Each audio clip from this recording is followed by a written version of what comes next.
Imagine la scène. T'es en soirée avec des amis, quelqu'un sort son iPhone 15 Pro dernière génération, quelqu'un d'autre parle de ses vacances à Dubaï, et là, on se tourne vers toi. Et toi, t'as rien de flashy à montrer. Pas de montre à 800 €, pas de sac de marque, pas de story Instagram depuis un rooftop en Thaïlande. Et t'as deux choix à ce moment-là. Soit tu rentres chez toi et tu commandes ce truc sur Amazon dont t'as pas besoin juste pour te sentir dans la course, soit tu rentres chez toi, tu regardes ton portefeuille d'investissement et tu souris tout seul comme un idiot. Parce que pendant que tes amis dépensaient pour paraître riches, toi, t'étais en train de devenir riche. Voilà, c'est exactement ce dont on va parler aujourd'hui. Mon nom, c'est Momo Investisseur et je passe beaucoup trop de temps à réfléchir à la psychologie derrière nos décisions financières et pourquoi les gens qui ont l'air les plus à l'aise financièrement sont souvent les plus endettés. Si t'es quelqu'un qui se bat contre l'envie de suivre le train de vie des autres, qui ressent cette pression sociale de consommer pour exister et qui cherche une vraie stratégie pour construire une richesse durable, assure-toi de t'abonner et de mettre un pouce bleu si cette vidéo t'a apporté de la valeur. On commence. Partie 1. Le paradoxe de la richesse visible. Voici quelque chose qui va peut-être te déranger. Une étude menée par Thomas Stanley, l'auteur du livre Le millionnaire Next Door, a analysé les habitudes de consommation de millionnaires américains pendant des années. Et le résultat, 80% des millionnaires aux États-Unis conduisent des voitures d'occasion ou des modèles d'entrée de gamme. 80%. Pendant ce temps, qui achète les BMW, les Mercedes, les Porsche Cayenne à crédit? C'est souvent les gens qui ont un salaire décent, mais zéro patrimoine réel. Et ça m'amène à ce que j'appelle le paradoxe de la richesse visible. Plus tu montres ta richesse, moins tu en as réellement. Et plus tu la caches, plus elle grandit. Pourquoi? Parce que chaque euro que tu dépenses pour paraître riche est un euro qui ne travaille pas pour toi. C'est aussi simple que ça. Mais la psychologie humaine nous pousse exactement dans la direction opposée. Here's the thing. On est câblé pour chercher la validation sociale. C'est de l'évolution pure. Nos ancêtres avaient besoin d'appartenir à un groupe pour survivre. Et aujourd'hui, notre cerveau traduit appartenir au groupe par avoir les mêmes objets que le groupe. Sauf que le groupe, il est souvent fauché. Partie 2. Les chiffres qui font mal. Maintenant, parlons maths, parce que c'est là que ça devient vraiment intéressant. Prenons un exemple concret. Imaginons deux personnes. On va les appeler Karim et Sophia. Ils ont tous les deux 28 ans et ils gagnent tous les deux 2800 € net par mois. Identiques. Karim, il vit pour le moment. Il loue un bel appartement à 950 €, il a une voiture à crédit à 350 € par mois, il sort 2 à 3 fois par semaine, il achète ses fringues en marque, il part en vacances 2 fois par an. À la fin du mois, il met de côté 0 €. Parfois, il est dans le rouge. Mais sur Instagram, il gère. Sophia, elle, paraît fauchée. Elle a un coloc pour réduire son loyer à 550 €, elle conduit une Clio 2015 achetée cash, elle sort, mais intelligemment, elle met 600 € de côté chaque mois, qu'elle investit dans un portefeuille diversifié, on va dire un rendement moyen de 8% par an, ce qui est réaliste sur un ETF World sur le long terme selon les données historiques des marchés. On fait les calculs. 600 € par mois pendant 30 ans à 8% annuel. Sophia accumule 818 000 €. Karim, à 58 ans, il a une belle galerie de photos Instagram et une retraite incertaine. Maintenant, toi tu te demandes peut-être « Momo, 600 € c'est beaucoup, moi je peux pas me permettre ça ». Et je te comprends. Mais voilà ce que la plupart des gens ne réalisent pas. Sophia n'a pas un revenu plus élevé, elle a juste réalloué des dépenses d'image vers des dépenses d'avenir. La voiture à crédit de Karim, 350 € par mois. C'est 4 200 € par an. C'est presque le double de la différence de loyer entre eux. Le problème n'est presque jamais le revenu. Le problème, c'est l'allocation. Partie 3. La psychologie de paraître fauché. Look, je veux être honnête avec toi ici, parce que cette partie, c'est celle que personne ne veut entendre. Il y a un inconfort réel à paraître fauché quand t'es pas fauché. Un inconfort profond. Et si on l'ignore, on passe à côté de la vraie raison pour laquelle cette stratégie est si difficile à appliquer. Les psychologues appellent ça la théorie de la comparaison sociale. On ne se juge pas en valeur absolue, on se juge par rapport aux autres. Ça, c'est Leon Festinger qui l'a théorisé en 1954. Et depuis, des dizaines d'études ont confirmé que c'est universel.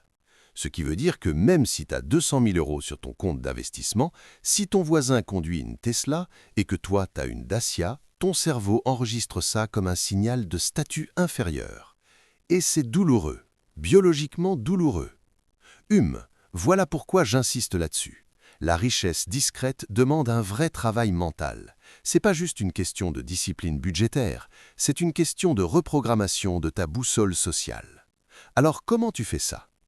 Première chose, tu changes ton groupe de référence.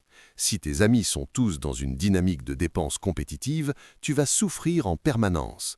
Pas parce qu'ils sont mauvais, mais parce que l'environnement crée la pression. Les études sur les habitudes, notamment dans Atomic Habits de James Clear, montrent que notre environnement influence nos comportements bien plus que notre volonté. Commence à t'exposer à des gens qui célèbrent la construction plutôt que la consommation. Des communautés d'investisseurs, des forums sur l'indépendance financière, des podcasts comme cette chaîne. Deuxième chose, tu redéfinis ce que réussir signifie pour toi. Voici une question que je te pose directement. Est-ce que tu veux avoir l'air libre financièrement ou est-ce que tu veux être libre financièrement? Parce que ces deux objectifs demandent des comportements radicalement opposés. L'un te demande de dépenser maintenant pour un signal extérieur, l'autre te demande de résister maintenant pour une réalité future.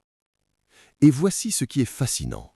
Quand tu atteins la vraie liberté financière, l'envie de la montrer disparaît presque complètement. Parce que tu n'as plus besoin de validation externe, tu sais ce que tu as.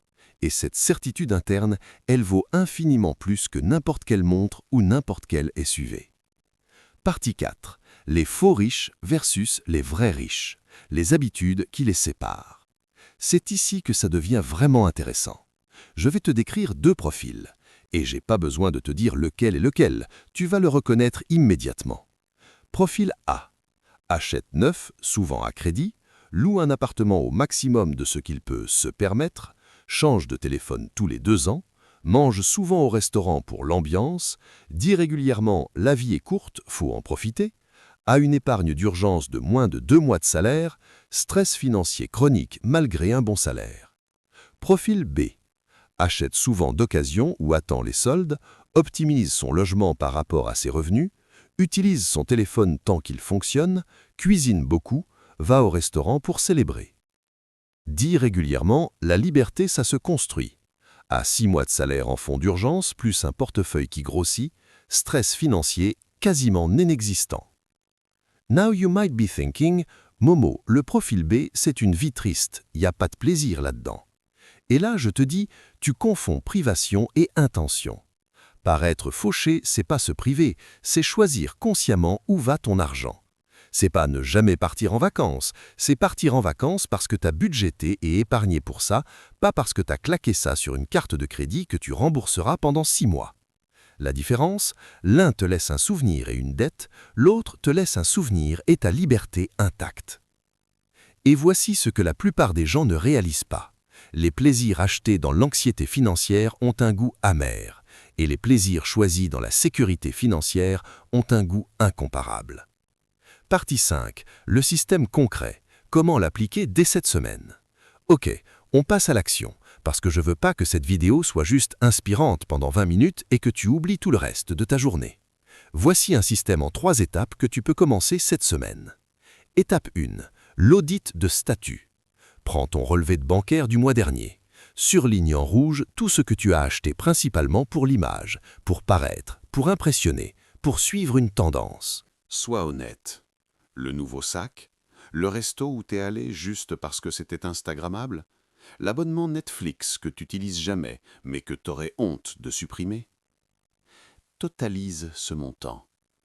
Pour beaucoup de gens, c'est entre 200 et 600 € par mois qu'ils dépensent purement pour gérer leur image sociale.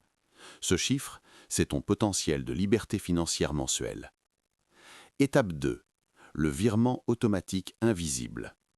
Maintenant, prends 50 à 70% de ce montant identifié et mets en place un virement automatique le jour de ta paye vers un compte dédié à l'investissement.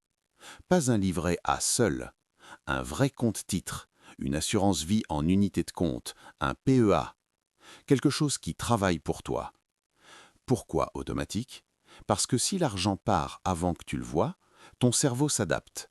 C'est ce qu'on appelle l'architecture de choix. En 2017, Taylor et Sunstein ont reçu le Nobel d'économie en partie pour avoir démontré ce principe. Par défaut, les gens suivent le chemin de moindre résistance. Alors, rends l'épargne le chemin de moindre résistance. Étape 3. Le score de fierté inversé. Voici mon outil préféré, et j'ai jamais vu quelqu'un parler de ça exactement comme ça. Crée ton propre système de statut interne. Concrètement, tiens un journal simple où chaque mois tu notes ton patrimoine net, actif moins dette, et tu célèbres ce chiffre qui monte. La psychologie derrière ça, c'est puissant. On a besoin de validation, c'est humain. Mais si tu déconnectes cette validation des objets externes pour la reconnecter à tes progrès internes, tu retournes complètement l'équation. La voiture que t'as pas achetée. Ce mois-là, ton patrimoine a augmenté de 400 € supplémentaires. Tu notes, tu ressens. La montre que t'as résistée. Plus 350 €. Tu notes, tu ressens. Et progressivement, le cerveau commence à associer la retenue à la satisfaction plutôt qu'à la frustration. Partie 6. La révélation finale. Ce que les vrais riches savent que tu sais pas. Je vais te dire quelque chose que j'ai mis des années à vraiment comprendre. Les gens qui ont vraiment réussi financièrement, je parle pas des influenceurs qui louent des Lamborghini pour leurs vidéos, mais les gens qui ont une vraie liberté financière, ils ont tous un secret en commun. Ils ont arrêté de se comparer horizontalement, c'est-à-dire avec leurs pairs actuels, et ils ont commencé à se comparer verticalement, avec leur propre trajectoire dans le temps. La question n'est plus « est-ce que j'ai une aussi belle voiture que mon collègue ?» La question devient « est-ce que mon patrimoine est plus élevé qu'il y a 6 mois ?» Et voilà ce qui est beau dans cette bascule.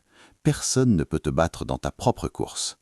Quand tu cours la course des autres, tu perds toujours. Parce qu'il y aura toujours quelqu'un avec une plus belle voiture, un plus bel appartement, de plus belles vacances. C'est une course sans finish line. Mais quand tu cours ta propre course, chaque mois tu gagnes. Chaque investissement tu gagnes. Chaque non à une dépense d'ego, tu gagnes. Here's the thing que la plupart des gens ne réalisent pas. Paraître fauché, c'est en réalité l'acte le plus confiant que tu puisses poser. Ça dit « je me fous de ce que tu penses de moi, je sais ce que je construis, et dans 10 ans, les chiffres me donneront raison. » C'est pas de la privation, c'est de la conviction. Conclusion et call to action.